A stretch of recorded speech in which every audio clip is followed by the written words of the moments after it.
জয়গুরু। নাটমণ্ডপে পরম পূজ্যপাদ শ্রী শ্রী আচার্যদেব যখন বসে আছেন, তখন এক দাদা এসে তাকে জানালেন, আমাদের ওখানে শ্রাবণ মাসে যে মাতৃ সম্মেলন হয়, সে সময় কি আমরা ডিপি কাজ বন্ধ রাখব? পরম পূজ্যপাদ শ্রী শ্রী আচার্যদেব জানিয়েছিলেন, মাতৃ সম্মেলনের জন্য ডিপি কাজ বন্ধ থাকবে কেন? এখন বিকেলবেলাটা অনেকটা বড়।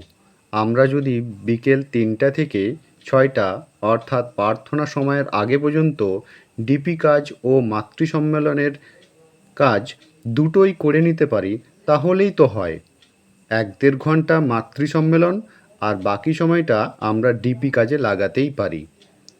শ্রাবণ মাসে প্রতিদিন বিভিন্ন জায়গায় মাতৃ সম্মেলন হয়। আগে থেকেই মাতৃ সম্মেলনের সারা মাসের লিস্ট তৈরি হয়ে যায়।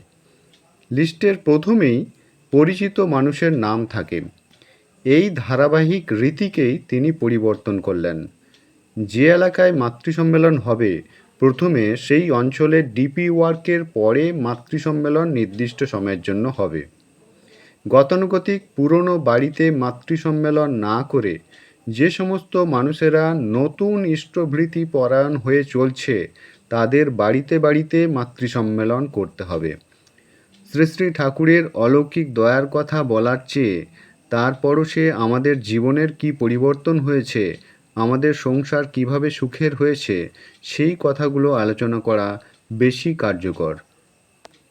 জয়গুরু। সকলকে আনন্দিত জয়গুরু।